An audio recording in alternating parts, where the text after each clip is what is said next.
ladies and gentlemen. We've got lots of nominations. I'm not surprised they'd have had trouble choosing.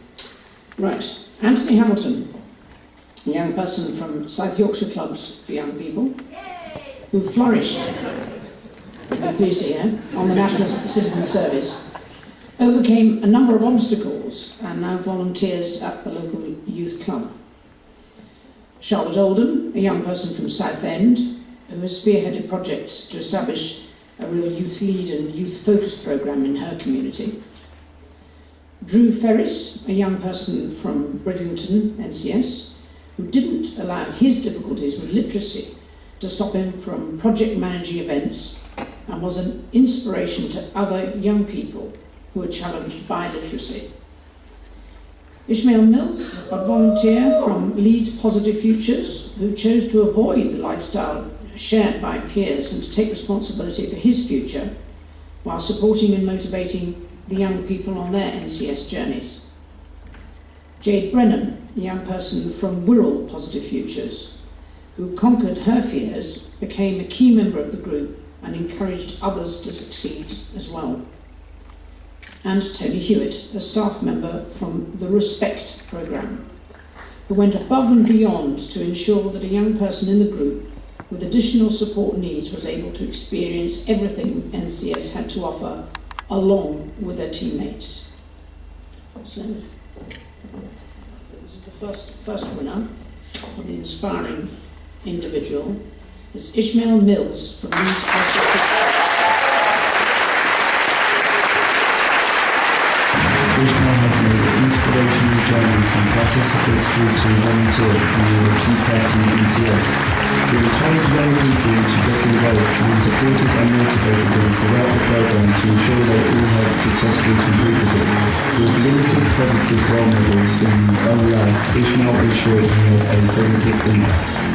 Thanks to his positive attitude and hard-working approach, he also recently secured employment through Leeds City Council too. Well done, Ishmael.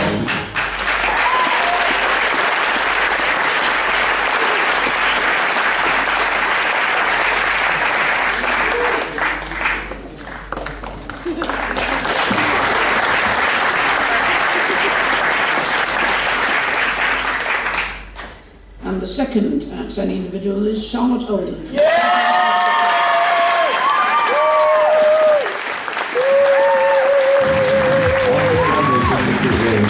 Charlotte decided she wanted to turn her life around, and by using her talents and skills, has truly made a success of it.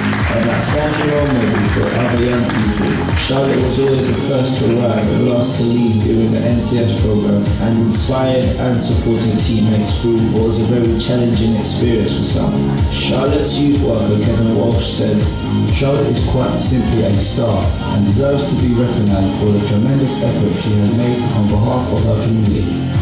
Great job, Charlotte.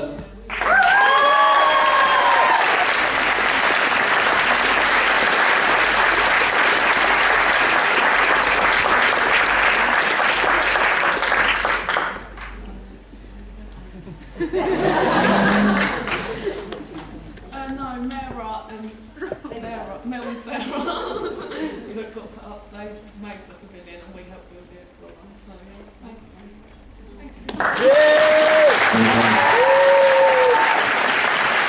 Thank you very much, Your Royal Highness, for presenting those awards. And they now invite to speak to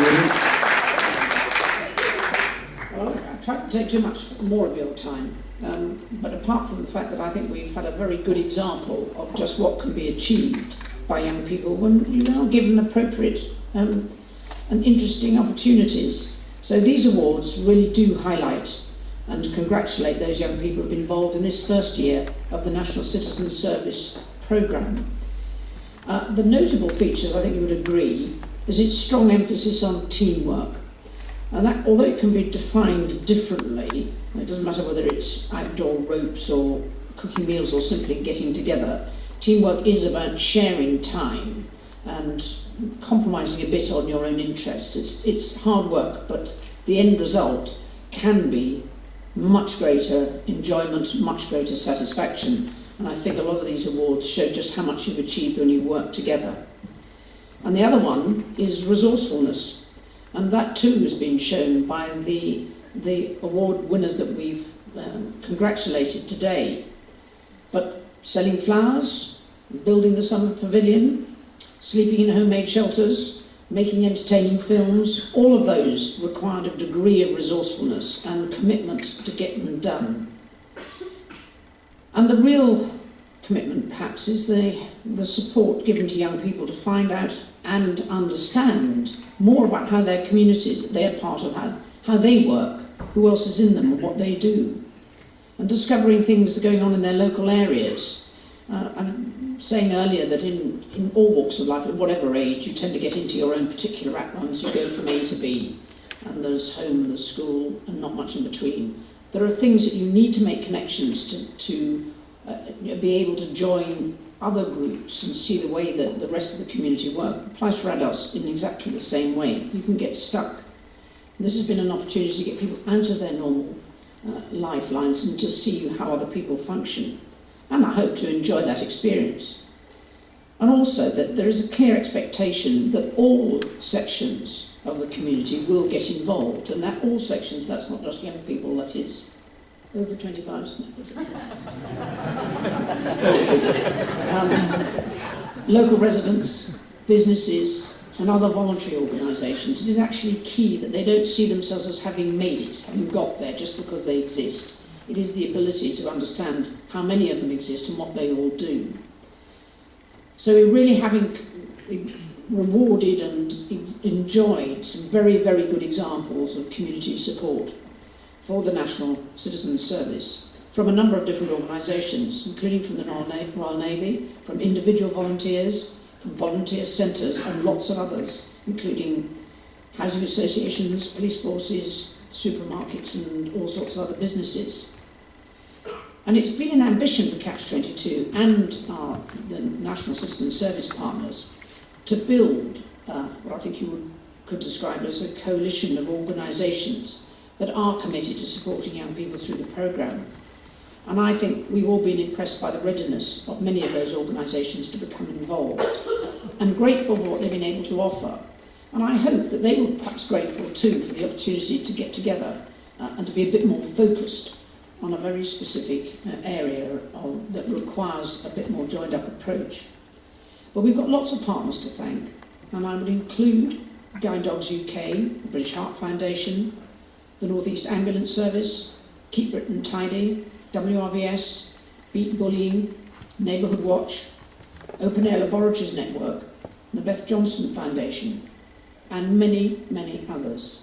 And the young people have had access to a range of new materials, experiences and opportunities, and one of which was being a sighted guide, taking part in National Conservation Service and taking part in the National Love Where You Live campaign, all of which I hope have helped to increase their knowledge and understanding of their communities.